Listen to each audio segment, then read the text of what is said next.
tracing the reasons behind the failure of Rise of the Teenage Mutant Ninja Turtles, a criminally underrated series. Hi everyone, welcome back. I'm Terry, and this is Marvelous Videos. For a franchise that's been going strong for over 35 years, reboots and revivals are quite common, and usually much awaited ventures. Thus, it didn't come as a surprise when Rise of the Teenage Mutant Ninja Turtles was announced the moment the 2012 animated series was nearing its end.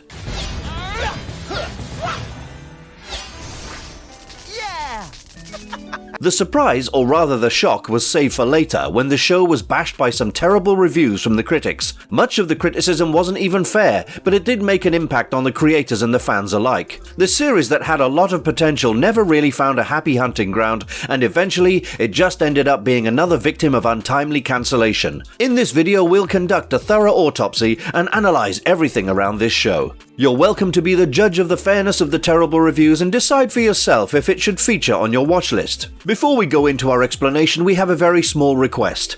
If you like our content, please support us by subscribing to our channel. This is a small click for you, but for us it means a lot. Thank you. Now let's begin. Gonna need to make a 2-0 t-shirt after this.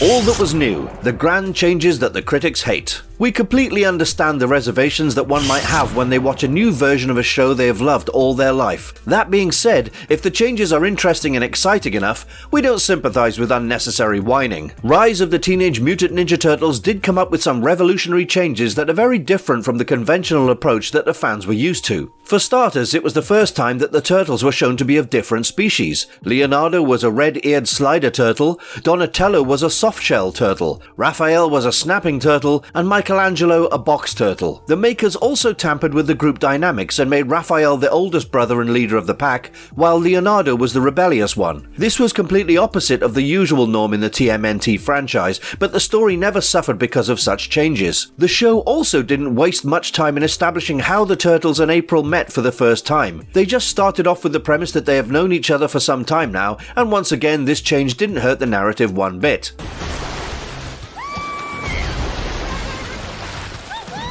The next big change that was seen in the show dealt with the overall theme. Some of the fans expected the tone to be tilted towards a serious narrative, and when it turned out to be more of a comedic variation, these people weren't too pleased. Now, it has to be said loud and clear here that a show can have some genuine comedic value without compromising on the quality. It doesn't mean that there weren't some serious moments, and some of the new villains that were added were certainly no joke. The comparisons were drawn to the Teen Titans series, which also dealt with all the mixed reviews. Nevertheless, people still see it as one of the genre-defining superhero shows that dared to venture into unexplored territory. The light-hearted narrative, the fun-filled banter between the protagonists, and the nicely placed jokes in the narrative only made the show more entertaining, and Rise of the Teenage Mutant Ninja Turtles rarely had a dull moment. Our heroes are fun-loving young people, and they aren't afraid to show their emotions. Yes, you actually get to see them crying a lot, both tears of joy and sorrow. Besides, they also express a lot of love towards each other, and the brotherly emotions are part of the regular narrative. It always gives the feeling of a closely knit family who end up having a few adventures together. They encounter genuine threats from some terrifying villains, but ultimately they always have each other's backs. For a show that was directed towards a young audience, it certainly showed a lot of maturity, and the warm feeling while you watched their bonhomie can't be explained in words. Probably a long overdue apology. How the plot thickened. Even the storyline in this series had an innovative touch. The narrative is premised in a magical New York City under which there exists a mystical realm full of several supernatural creatures. It's a reimagining of sorts of the conventional TMNT themes that we're used to. Immediately after its release, some big names in business came down heavily on the show. Some points of criticism included things like how the show looked like anime, and how it was all about a group of young teenagers brawling and being dramatic. Others felt that the show didn't take things very seriously, and it was not respecting the legacy of the source material. However, there was also a loyal fan base developing in support of the incredible artwork and the surprising innovation that added spark to the franchise. While the new concept was testing the waters with mixed responses, a decisive review in 2018 based on the first few episodes did some serious damage. You're not the police, you say?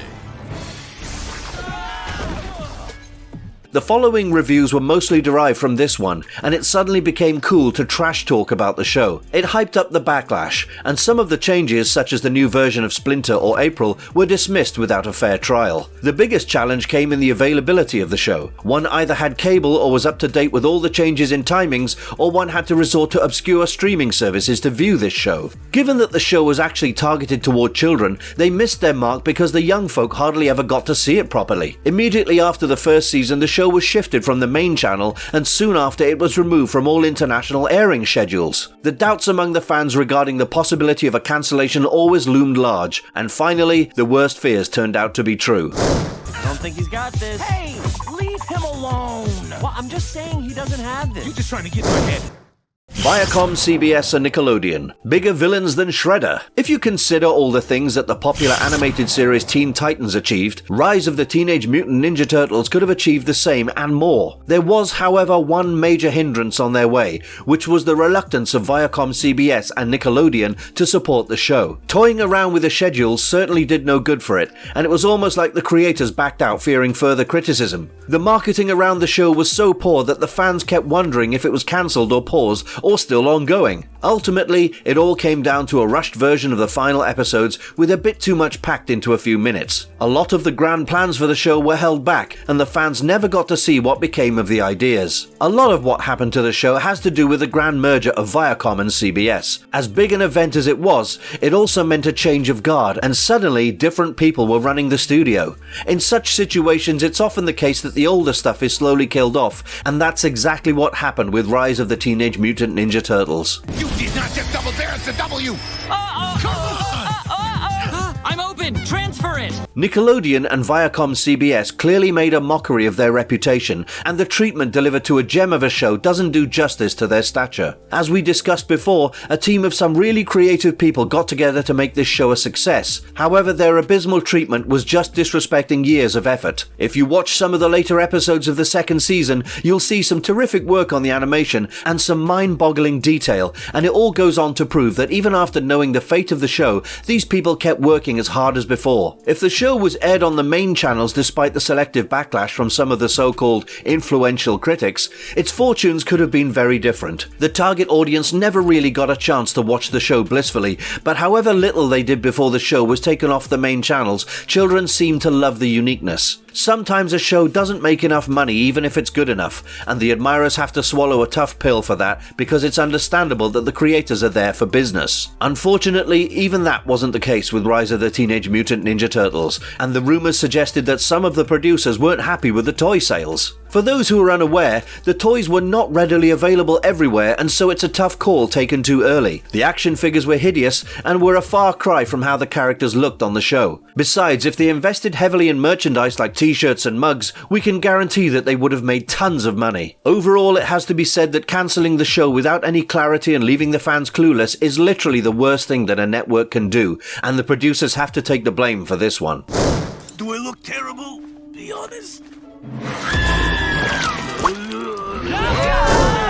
The cast and brains behind the show couldn't have been better. The whole saga behind the failure of the show has been depressing enough, so maybe it's a good idea to cheer you up with some of the good stuff about it. Let's turn back the clock to July 2016 when co-creators Andy Suriano and Ant Ward were invited by Nickelodeon Studios to pitch their ideas for the new TMNT show. They were both involved with the 2012 series and were certainly veterans of the trade. They'd been working on this new concept ever since the previous show was nearing its end, and finally, the idea seemed exciting enough to be greenlit. The developers were inspired by the movie Big Trouble in Little China, European comics and anime, and it all added up to their version of New York that you see. Rise of the Teenage Mutant Ninja Turtles literally had the best of both worlds, in terms of the voice actors and developers, as well as the animation company. Flying Bark Productions, an Australian company, was handed the responsibility of dealing with a major bulk of the animation, and it's not too difficult to figure out what a fine job they did. A fresh and enthusiastic team of voice actors was drafted in, and it was the Midas touch that the show required. Josh Brenner as Donatello, Omar Miller as Raphael, Brandon Michael Smith as Michelangelo, Kat Graham as April, and Ben Schwartz as Leonardo. It was a recipe for success. There were some pleasant surprises for the fans, with the guest appearance of John Cena and Lena Headey. Those who grew up watching the previous incarnations of TMNT were delighted to find Rob Paulson as the voice director, and he also voiced Lieutenant Foot. I'm gonna make a portal to New Jersey.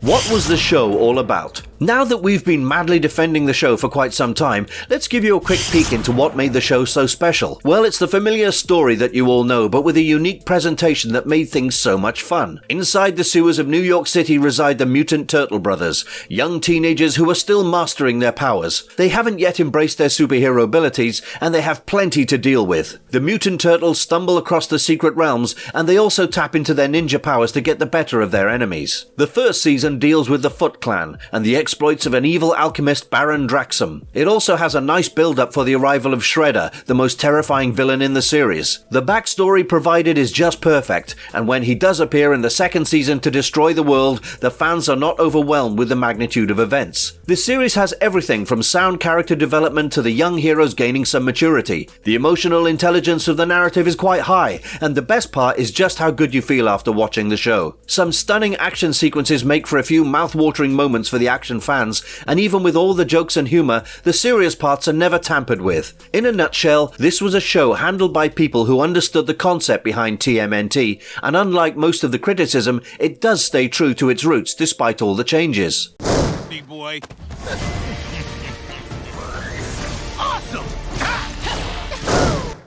Marvelous Verdict, a tale of misdirected criticism. Rise of the Teenage Mutant Ninja Turtles wasn't the first victim of unfair criticism, and it certainly won't be the last. However, the sheer lack of confidence from the makers was probably the final nail in the coffin. You know the response is bad when even the producers are second-guessing their efforts, and eventually it all came down to a dead end. Yes, we've already made it clear that the show was intentionally different from some of the past incarnations of the Mutant Turtles, but change is not always necessarily bad, and in this instance the makers did put on their creativity hats to bring us a few surprises. The narrative dives deeper into the things that you love about all these familiar protagonists, and they have a lot more personality and backstory added subtly in the storytelling. For instance, the treatment done to April was quite impressive, especially because some of the previous versions didn't quite know where to fit her into the team. It might be an overstatement, but we will say it. This has to be one of the best versions of April O'Neil ever seen in the TMNT franchise. The team dynamics have been shaken up as well, but we aren't complaining about having a new leader in Raphael. The colourful cast of villains is an exciting addition to the show, and we do appreciate the new version of Shredder. The plot patiently takes its time to introduce him as a terrifying antagonist,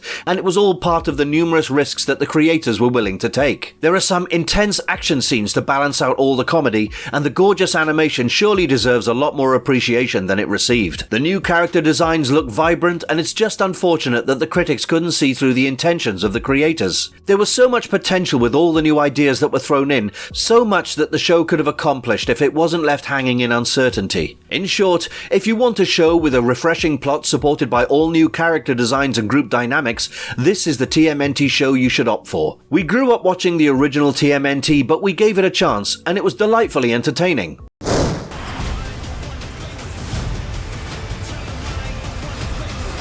If this isn't the poster shot, someone's getting fired.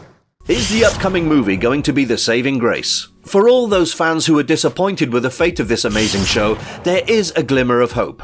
Rise of the Teenage Mutant Ninja Turtles, the movie, is finally releasing on the 5th of August, and it's supposedly a continuation of the TV series. Nickelodeon Movies and Nickelodeon Animation Studio have teamed up with Netflix for this one, and it'll probably be a great opportunity for them to redeem themselves for the injustice done to the series. The story is all set to be premised on the aftermath of Shredder's defeat, and a new threat arises in the form of the Krang, the alien species that the Turtles have to deal with next. Leonardo will have to rise to the occasion and assume leadership roles, where he will lead his brothers to fight this evil alien invasion. To make matters worse, the group also loses their magical powers, but they still band together to save the world. The trailer has promised loads of action, and even if you are among those who brushed off the TV series, you might want to take a closer look at this one. Another thing that we already love about the upcoming movie is the original cast from the TV series reprises their roles here. We can't stress enough on what an amazing job they did, and it'll be heartening to see them in action yet again. The animation that we see in the trailer is also a nice reminder of the vibrant TV series, and the makers have claimed that even the newcomers will be able to enjoy the movie just as well as those familiar with the previous series. The direction is being handled by the Emmy Award-winning duo of Andy Suriano and Ant Ward,